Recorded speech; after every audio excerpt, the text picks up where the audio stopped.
بسم اللہ الرحمن الرحیم یا علی مدد۔ صدیوں سے مسلمانوں میں یہ بحث چلتی آ رہی ہے کہ گویا رسول اور اس کی اہل بیت علم غیب جانتی ہے یا نہیں۔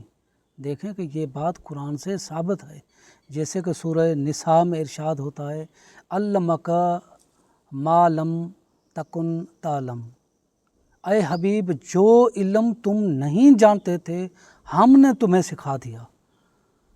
یہ رسول کے بارے میں ارشاد ہوا، اور سورہ بنی اسرائیل میں امت کے بارے میں ارشاد ہوتا ہے وما اوتیتم من العلم الا قلیلا، تم کو قلیل علم دیا گیا ہے۔ تم کو قلیل علم کس کے بارے میں؟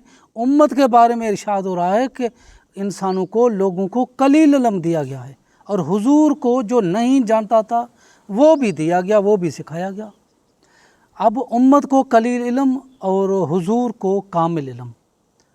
اگر آدم امت ہے پھر بھی علم قلیل، موسیٰ امت ہے پھر بھی علم قلیل، خضر امت ہے پھر بھی علم قلیل، عیسیٰ امت ہے پھر بھی علم قلیل، اور خضر امت رسول ہے۔